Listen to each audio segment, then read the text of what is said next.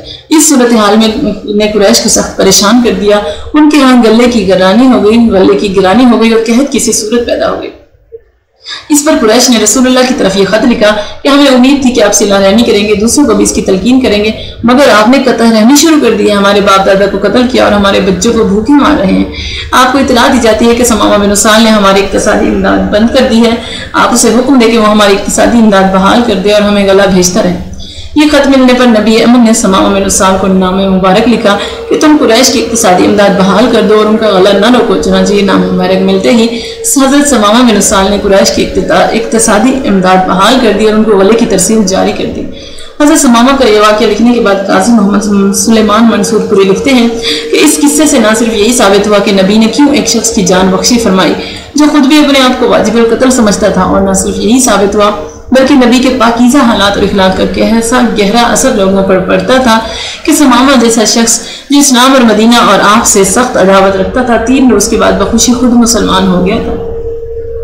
کیسر روم ہرکل کے نام خط اور ابو سفیان کی گفتگو۔ نبی امن و آشتی نے کیسر روم ہرکل کے نام بھی 6 ہجری یا 7 ہجری میں دعوتی نامہ مبارک بھیجا تھا جسے حضرت وحیہ کلبی لے کر گئے تھے۔ یہ صلح حدیبیہ اور فتح مکہ کے درمیانی عرصے کا واقعہ ہے۔ ہرکل سے بیت المقدس میں نبی کریم کے سفیر کی ملاقات ہوئی۔ بادشاہ نے ان سے نبی کے بارے میں کئی باتیں پوچھی۔ مزید تحقیق کے لیے اس نے حکم دیا کہ اگر وہاں مکے سے کوئی تاجر آیا ہو تو اسے دربار میں پیش کیا جائے۔ اتفاق ایسا ہوا کہ انہی ایام میں تجارت کی غرض سے ابو سفیان بھی دوسرے مکی تاجروں کے ساتھ شام میں موجود تھا۔ اسے شاہی دربار میں لایا گیا اور اس کے کئی ساتھی بھی اس کے ہمراہ تھے۔ ہرکل نے ابو سفیان کے ساتھیوں سے کہا کہ اگر ابو سفیان میرے سوالات کے غلط جوابات دے تو تم لوگ مجھے آگاہ کر دینا۔ ان دنوں ابو سفیان حضرت محمد صلی اللہ علیہ وسلم کا جانی دشمن تھا۔ اس کا اپنا بیان ہے کہ اگر مجھے ساتھیوں کی طرف سے اپنے جھوٹ کے افشا ہونے کا ڈر نہ ہوتا تو میں ساری سچی باتیں نہ کرتا، اسی لیے مجھے مجبوراً ہرکل کے سامنے سچ بولنا پڑ گیا۔ ہرکل اور ابو سفیان کے درمیان یہ مکالمہ ہوا۔ ہرکل: محمد کا خاندان اور حسب نسب کیسا ہے؟ ابو سفیان: خاندانی طور پر وہ شریف اور معزز ہے۔ یہ جواب سن کر ہرکل نے کہا کہ انبیاء ہمیشہ شریف خاندان سے ہوتے ہیں تاکہ ان کی اطاعت میں کوئی آر نہ سمجھے۔ دوسرا ہرکل: عرب یا قریش میں محمد سے پہلے بھی کسی شخص نے نبوت کا دعویٰ کیا ہے؟ ابو سفیان: نہیں۔ یہ جواب سن کر ہرکل بولا: اگر ایسا ہوتا تو میں سمجھتا کہ اس نے کسی اور کی نقل کی ہے۔ ہرکل: کیا نبوت کے دعوے سے پہلے اس نے کبھی جھوٹ بولا یا اسے جھوٹا کہا گیا؟ ابو سفیان: نہیں۔ اس جواب پر ہرکل نے کہا کہ یہ ممکن نہیں کہ کوئی شخص لوگوں کے بارے میں جھوٹ نہ بولے مگر اللہ کے بارے میں جھوٹ کہے۔ ہرکل: اس کے باپ دادا میں سے کوئی بادشاہ ہو کر گزرا ہے؟ ابو سفیان: نہیں۔ اس پر ہرکل بولا: اگر ایسا ہوتا تو میں سمجھتا کہ وہ نبوت کے بہانے اپنے باپ دادا کی حکومت حاصل کرنا چاہتا ہے۔ ہرکل: اس کے ماننے والے غریب مسکین لوگ زیادہ ہیں یا امیر اور دولت مند؟ ابو سفیان: زیادہ تر غریب مسکین لوگ اس کے پیروکار ہیں۔ پھر ہرکل کہنے لگا: شروع میں ہر نبی کے ماننے والے زیادہ تر غریب مسکین لوگ ہی ہوتے ہیں۔ ہرکل: اس کے ماننے والوں کی تعداد کم ہو رہی ہے یا بڑھ رہی ہے؟ ابو سفیان: بڑھتی جا رہی ہے۔ ہرکل بولا: ایمان کی یہی خاصیت ہے کہ وہ آہستہ سے بڑھتا رہتا ہے اور تکمیل پذیر ہوتا ہے۔ ہرکل: کیا اس کے دین کو کوئی شخص چھوڑ بھی جاتا ہے؟ ابو سفیان: نہیں۔ اس پر ہرکل نے کہا کہ ایمان کی یہی تاثیر ہے کہ ایمان جب کسی کے دل میں اثر کرتا ہے تو پھر اس سے الگ نہیں ہوتا۔ ہرکل: کیا اس نے کبھی عہد شکنی کی ہے؟ ابو سفیان: نہیں، البتہ اس سال اس سے ہمارا معاہدہ ہوا ہے، دیکھیے اس کا کیا انجام ہوتا ہے۔ ہرکل بولا: بے شک نبی عہد شکن نہیں ہوتا، دنیا دار لوگ عہد شکنی کرتے ہیں، انبیاء دنیا کے طلبگار نہیں ہوتے۔ ہرکل: کبھی اس سے تمہاری جنگ بھی ہوئی؟ ابو سفیان: جی ہاں۔ ہرکل: لڑائی کا کیا نتیجہ نکلا؟ ابو سفیان: کبھی وہ غالب رہے اور کبھی ہم۔ ہرکل بولا: انبیاء کا یہی حال ہوتا ہے، لیکن آخر کار ان کو اللہ کی مدد اور نصرت حاصل ہوتی ہے اور وہ غالب آتے ہیں۔ ہرکل: وہ کیا تعلیم دیتا ہے؟ ابو سفیان: وہ کہتا ہے کہ ایک خدا کی عبادت کرو، باپ دادا کے بت پرستانہ طریقے کو چھوڑ دو، نماز پڑھو، روزہ رکھو، سچ بولو، پاک دامنی اختیار کرو اور صلہ رحمی کرو۔ اس پر ہرکل نے کہا کہ آنے والے نبی کی یہی نشانیاں ہمیں بتائی گئی ہیں۔ میں سمجھتا ہوں کہ نبی کا ظہور ہونے والا ہے، لیکن مجھے یہ اندازہ نہ تھا کہ وہ عرب سے ہوگا۔ اے ابو سفیان، اگر تم نے سچے جوابات دیے ہیں تو ایک دن وہ شخص میرے ملک کا مالک ہوگا، کاش میں اس کی خدمت میں حاضر ہوتا اور اس نبی کے پاؤں ہوتا۔ اس نبی کے بعد نبی کریم کا نام مبارک پڑھا گیا، جسے سن کر درباری لوگ بہت چیخے چلائے اور ہمیں ابو سفیان اور اس کے ساتھیوں کو باہر نکال دیا گیا۔ اسی دن سے میرے دل میں اپنی ذلت اور حضرت محمد صلی اللہ علیہ وسلم کی عظمت نقش ہو گئی۔ اس واقعے میں ایک اسلام دشمن شخص ابو سفیان اس وقت تک اسلام نہیں لائے تھے اور دین اسلام کی مخالفت میں پیش تھے۔ انہوں نے بھی نبی امن کے اعلیٰ اخلاقی اوصاف نیکی، شرافت، صداقت، ایفائے عہد اور صلہ رحمی کی اعلانیہ گواہی دی ہے۔ فضیلت اور خوبی وہ ہوتی ہے جس کی دشمن بھی گواہی دے۔ فتح مکہ کا واقعہ رمضان 8 ہجری بمطابق جنوری 630 نبی امن کی امن پسندی اور صلح جوئی کا بہترین نمونہ ہے۔ فتح مکہ کا حال اس طرح ہے کہ صلح حدیبیہ کے معاہدے کے مطابق مکے کا مضافاتی قبیلہ خزاع حضرت محمد کا حلیف بن چکا تھا۔ بنو خزاع کا حریف قبیلہ بنو بکر قریش کا حلیف تھا۔ ان دونوں قبیلوں کے درمیان برسوں سے لڑائی چلی آتی تھی۔ صلح حدیبیہ کے بعد بنو بکر نے موقع غنیمت جان کر بنو خزاع پر اچانک حملہ کر دیا۔ قریش کے سلطانوں نے بھی بنو خزاع کے خلاف بنو بکر کی حمایت کی، بلکہ اس لڑائی میں قریش کے بعض افراد جن میں اکرمہ بن ابی جہل، صفوان بن امیہ اور سہیل بن عمرو شامل تھے، نے بھیس بدل کر اس لڑائی میں تلواروں کے ذریعے بنو بکر کی مدد کی۔ مجبور ہو کر بنو خزاع نے حرم کعبہ میں پناہ لی، مگر وہاں بھی ان کا قتل عام کیا گیا۔ نبی کریم صلی اللہ علیہ وسلم مدینہ میں مسجد نبوی میں تشریف فرماتے کہ بنو خزاع کا 40 سواروں پر مشتمل وفد آپ کے پاس فریاد لے کر آیا۔ جب آپ نے ان کے حالات سنے تو آپ سخت مغموم ہوئے۔ فوراً قریش کے پاس ایک قاصد روانہ کیا اور ان کے لیے 3 شرطیں رکھی کہ ان میں سے کوئی ایک منظور کی جائے۔ بنو خزاع کے مقتولوں کا خون بہا ادا کیا جائے، قریش بنو بکر کی حمایت سے دستبردار ہو جائے، اعلان کر دیا جائے کہ صلح حدیبیہ کا معاہدہ ختم ہو گیا ہے۔ قریش نے جوش میں آ کر تیسری شرط منظور کی، لیکن وہ قاصد کی روانگی کے بعد بہت نادم ہوئے۔ آخر انہوں نے ابو سفیان کو سفیر بنا کر بھیجا کہ صلح حدیبیہ کے معاہدے کو برقرار رکھا جائے۔ ابو سفیان مدینے پہنچا تو اس نے نبی کریم سے درخواست کی، مگر کچھ جواب نہ ملا۔ وہ حضرت ابو بکر اور حضرت عمر کے پاس سفارش کے لیے گیا تو وہاں بھی سنوائی نہ ہوئی۔ آخر مایوس ہو کر ابو سفیان نے مسجد نبی میں اعلان کر دیا کہ میں نے صلح حدیبیہ کے معاہدے کی تجدید کر دی اور وہ برقرار ہے۔ لیکن جب ابو سفیان واپس مکہ پہنچا تو قریش نے اس کی بات سن کر کہا، یہ نہ تو صلح ہے اور نہ جنگ ہے، اسی لیے نہ ہم اطمینان سے بیٹھ سکتے ہیں اور نہ جنگ کی تیاری کر سکتے ہیں۔ نبی کریم صلی اللہ علیہ وسلم نے کفار مکہ کی بدعہدی کے خلاف جنگ کی تیاری شروع کر دی۔ اپنے اتحادی قبائل کو بھی مکے کی طرف پیش قدمی کرنے کا حکم دیا۔ اس بات کی احتیاط کی گئی کہ اہل مکہ کو اس کارروائی کی خبر نہ پہنچے۔ سوء اتفاق سے ایک بدری صحابی حضرت حاطب بن ابی بلتع نے قریش کو خط کے ذریعے اطلاع دی کہ نبی صلی اللہ علیہ وسلم تم پر حملہ آور ہونے والے ہیں۔ اللہ تعالیٰ نے حضرت محمد کو اس خط کے بارے میں وحی بھیجی۔ آپ نے چند صحابہ کو بھیجا تاکہ وہ راستے ہی میں وہ قاصد سے وہ خط حاصل کر لیں۔ انہوں نے وہ خط حاصل کر کے نبی کریم کی خدمت میں پیش کر دیا۔ حضرت حاطب جیسے سکا صحابی کی حرکت پر بہت سے صحابہ کرام کو حیرت ہوئی اور وہ غصے کا اظہار کرنے لگے۔ حضرت عمر تو ان کی گردن اڑانے کے لیے تیار ہو گئے، مگر نبی رحمت نے صحابہ کرام سے فرما دیا کہ اللہ تعالیٰ نے تمام بدری صحابہ کو معاف کر دیا ہے، اس لیے ان پر کوئی مواخذہ نہیں۔ پھر حضور صلی اللہ علیہ وسلم نے حضرت حاطب سے اس ناپسندیدہ صورت کا سبب دریافت فرمایا تو انہوں نے عرض کیا کہ چونکہ میرے بچے مشرکین مکہ کے نرغے میں ہیں، میں نے قریش پر احسان کر کے اپنے رشتہ داروں کی جان بچانے کی کوشش کی ہے تاکہ قریش کہیں میرے رشتہ داروں کو کوئی نقصان نہ پہنچائے۔ میرا مقصد مسلمانوں کو نقصان پہنچانا نہ تھا بلکہ اپنے عزیزوں کا تحفظ مقصود تھا۔ یہ سن کر نبی امن نے حضرت حاطب بن ابی بلتع کا عذر قبول کر کے ان کو معاف کر دیا۔ نبی کریم 10 رمضان 8 ہجری کو مدینہ سے مکے کی طرف اس شان سے روانہ ہوئے کہ آپ کے ہمراہ 10,000 کا لشکر تھا۔ مکے کے قریب مرز زہران کے مقام پر قیام کیا گیا۔ مجاہدین کو الگ الگ ٹولیوں میں ٹھہرنے کا حکم دیا گیا۔ رات کے وقت آگ روشن کرنے کا حکم فرمایا تاکہ دشمن مطلع ہو کر مسلمانوں کی قوت سے مرعوب ہو جائے۔ قریش کو نبی کے لشکر کی آمد معلوم ہوئی تو انہوں نے تحقیق اور جائزے کے لیے حکیم بن حزام، ابو سفیان اور بدیل بن ورقہ کو خفیہ طور پر بھیجا۔ صحابہ کرام کا ایک دستہ نبی کریم کی خیمے پر متعین تھا۔ انہوں نے ابو سفیان کو دیکھ لیا اور پکڑ کر رسول اللہ کے سامنے پیش کر دیا۔ اس موقع پر حضرت عمر نے نبی کریم سے عرض کیا کہ یا رسول اللہ، اب کفر کے خاتمے کا وقت آ گیا ہے، لیکن حضور کے چچا حضرت عباس بن عبد المطلب نے جان بخشی کے لیے درخواست کی۔ حضرت عمر نے اپنی بات دوبارہ دہرائی۔ اس پر حضرت عباس بولے، اے عمر، اگر یہ تمہارے قبیلے کا فرد ہوتا تو تم اتنی سختی نہ کرتے۔ حضرت عمر نے جواب دیا، آپ ایسا نہ کہیں، جس دن آپ ایمان لائے تھے مجھے اتنی خوشی ہوئی تھی کہ اگر میرا باپ خطاب بھی ایمان لاتا تو مجھے اتنی خوشی نہ ہوتی۔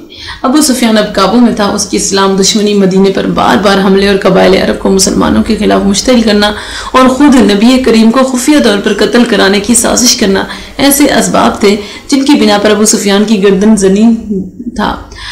زدنی تھا، لیکن نبی امن کے فیاضانہ اور رحم دلانہ سلوک کے نتیجے میں اسے درگزر کی گئی۔ اس موقع پر ابو سفیان اور نبی رحمت کے درمیان کچھ گفتگو بھی ہوئی، جس کے بعد ابو سفیان نے اسلام قبول کر لیا۔ جب اسلامی لشکر مکے کی طرف بڑھنے لگا تو نبی اکرم نے حضرت عباس کو حکم دیا کہ وہ ابو سفیان کو پہاڑ کی چوٹی پر لے جا کر کھڑا کریں تاکہ وہ اسلامی لشکر کا جلال اور اس کی شان و شوکت کا خود نظارہ کر سکے۔ اس کے بعد قبائل عرب کے دستے اپنے اپنے جھنڈے لہراتے ہوئے باری باری گزرنے لگے تو حضرت ابو سفیان اپنے پاس کھڑے حضرت عباس سے پوچھتے کہ یہ کون ہے؟ جواب ملنے پر ہر بار کچھ مرعوب سے ہو جاتے۔ پھر جب انصار کے دستے اپنے سر و سامان سے مسلح پاس سے گزرے تو ابو سفیان ششدر رہ گیا اور پوچھنے لگا کہ یہ کون لوگ ہیں؟ حضرت ابن عباس نے بتایا کہ یہ انصار کے دستے ہیں۔ اچانک سعد بن عبادہ انصاری اسلامی جھنڈا لہراتے ہوئے آگے بڑھے اور وہ یہ شعر پڑھ رہے تھے کہ آج خون ریزی کا دن ہے، آج حرمت بھی حلال ہو جائے گی۔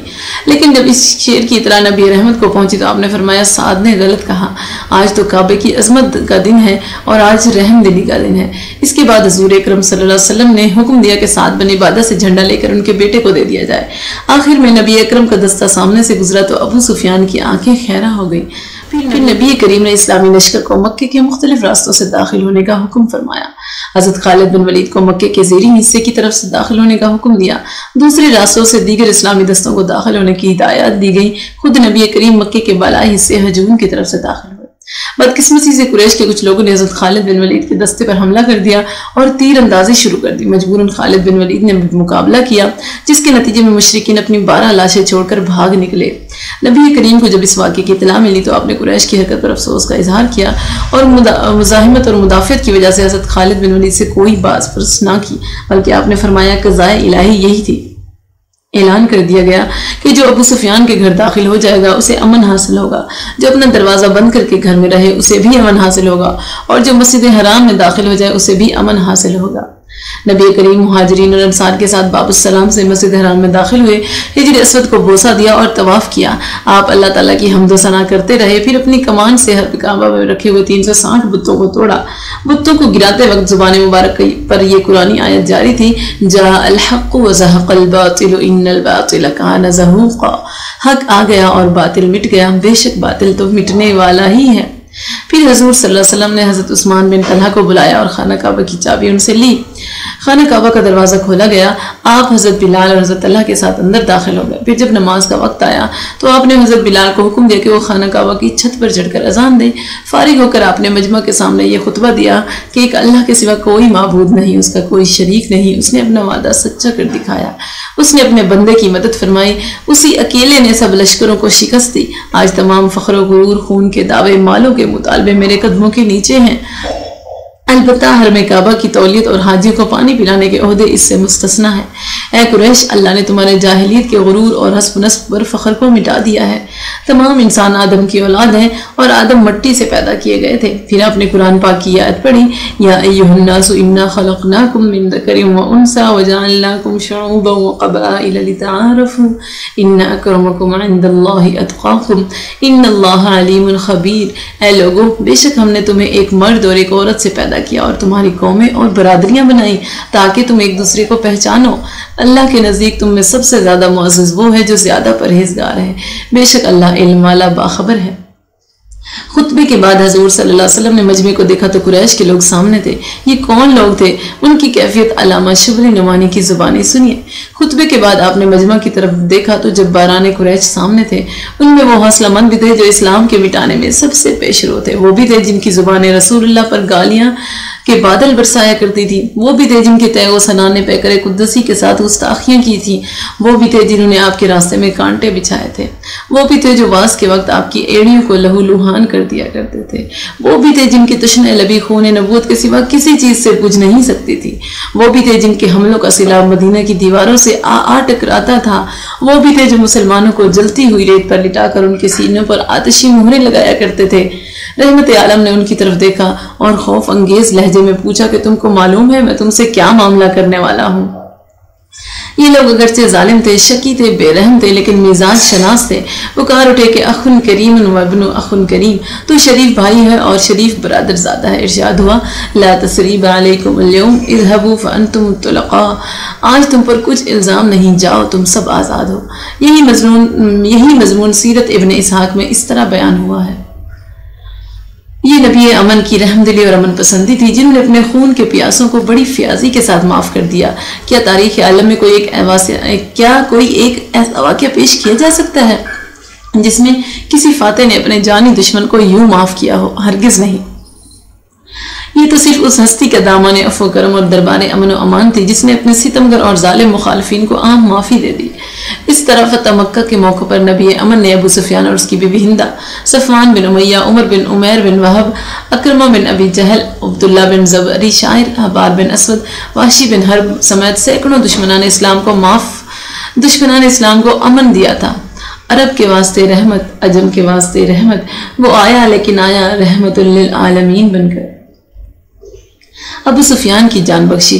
ابو سفیان جس نے ابو جہل کی ہلاکت کے بعد قریش کی قیادت سنبھالی، برسوں تک اسلام دشمنی کی، جو مسلمانوں کا جانی دشمن رہا، مدینے پر بار بار حملے کرتا رہا اور جس نے نبی کریم کو خفیہ طور پر قتل کرانے کی سازش بھی کی تھی، اس کو بھی نبی امن نے فتح مکہ کے موقع پر نہ صرف معاف کر دیا بلکہ اس کے گھر کو دارالامن قرار دیا۔ صحیح بخاری میں ابو سفیان کے اسلام لانے کا واقعہ اس طرح بیان ہوا ہے۔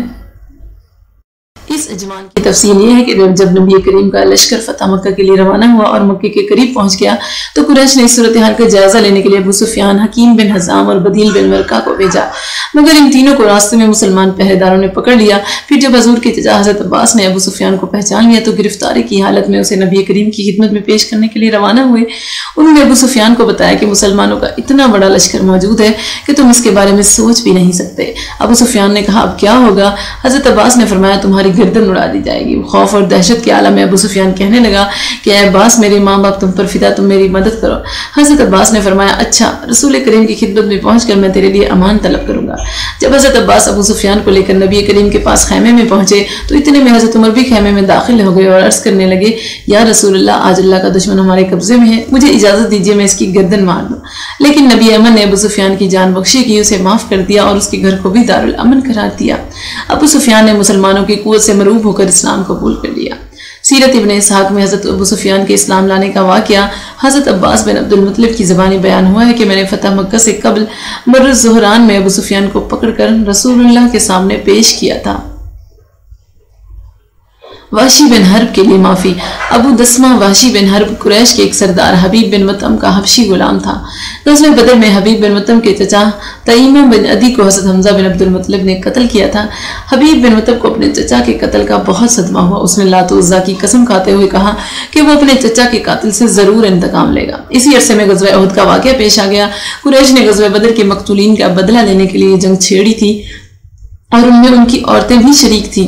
مشرکین کی طرف سے ابو سفیان نے لشکر کی قیادت کی تھی، اس کی بیوی ہندہ بنت عتبہ بھی ساتھ تھے کیونکہ اس کا باپ، چچا اور بھائی بھی جنگ بدر میں مارے گئے تھے۔ قریش جنگ احد کی تیاری میں مصروف تھے۔ وحشی کے مالک حبیب بن مطعم نے اس سے کہا کہ اگر تو نے میرے چچا کے قاتل حمزہ بن عبد المطلب کو قتل کر دیا تو میں تمہیں آزاد کر دوں گا۔ وحشی اس پر راضی ہو گیا۔ جب یہ لشکر مکے سے مدینے کی طرف روانہ ہوا تو ہندہ بنت عتبہ نے بھی وحشی کو اس پر آمادہ کیا کہ وہ بدل کے مقتولین کا بدلہ لے کر اس کا کلیجہ ٹھنڈا کرے۔ جب احد کا معرکہ برپا ہوا تو اس میں حضرت حمزہ بن عبد المطلب بھی اپنی پگڑی میں شتر مرغ کا پر لگائے ہوئے شریک تھے۔ اس زمانے میں یہ عرب کے بہادر جنگجوؤں کی نشانی ہوتی تھی کہ وہ سر پر شتر مرغ کے پر سجا کر میدان جنگ میں اترتے تھے۔ کیونکہ وحشی پہلے سے حضرت حمزہ کو جانتا تھا اسی لیے اسے ان کو پہچاننے میں کوئی مشکل پیش نہ آئی۔ وہ جنگ میں برابر موقع کی تلاش میں رہا کہ کسی طرح حضرت حمزہ کو شہید کر دے۔ اس جنگ میں حضرت حمزہ نے بہت سے کافروں کو واصل جہنم کیا تھا، لیکن وحشی انہیں ایک جگہ چھپ کر چھوٹے سے نیزے حربہ کے ساتھ حضرت حمزہ پر حملہ کر کے ان کو شہید کر دیا۔ سیرت ابن اسحاق میں یہ واقعہ خود وحشی بن حرب کی زبان اس طرح بیان ہوا ہے۔ جنگ کے اختتام پر ابو سفیان کی بیوی ہندہ بنت عتبہ قریش کی دوسری عورتوں کے ساتھ مسلمان شہیدوں کی لاشوں کے پاس گئی اور انہوں نے ان کا مسئلہ کیا۔ کسی لاش کے کان کاٹ دیے، کسی کی آنکھیں نکال دی اور پیٹ چاک کر دیے، پھر ان چیزوں کے ہار اور بالیاں بنا کر زیورات کی جگہ پہن لی۔ ہندہ نے حضرت حمزہ کا کلیجہ چبا لیا مگر وہ اسے نگل نہ سکی۔ حضرت حمزہ کو شہید کرنے پر وحشی کو ہندہ نے اپنے سونے کا ہار اور بالیاں انعام میں دے دی۔ وحشی کو اس کے مالک حبیب نے اپنے وعدے کے مطابق آزاد کر دیا۔ آزاد ہو جانے کے بعد وحشی کو یہ غم لاحق ہو گیا کہ مسلمان دن بدن طاقت پکڑ رہے ہیں اور وہ کسی وقت بھی اسے قتل کر دیں گے۔ لیکن فتح مکہ کے موقع پر وحشی نے بھی رسول اللہ کے سامنے حاضر ہو کر یہ پڑھا کہ میں گواہی دیتا ہوں کہ اللہ کے سوا کوئی معبود نہیں اور میں گواہی دیتا ہوں کہ محمد اللہ کے بندے اور اس کے رسول ہیں۔ جب حضور صلی اللہ علیہ وسلم نے وحشی کی زبان سے کلمہ شہادت سنا تو اس کی طرف دیکھا، پھر اپنی نگاہیں دوسری طرف پھیر لیں اور فرمایا تم وحشی ہو؟ اس نے جواب دیا جی ہاں یا رسول اللہ۔ فرمایا بیٹھو، مجھے بتاؤ تم نے حمزہ کو کیسے قتل کیا تھا؟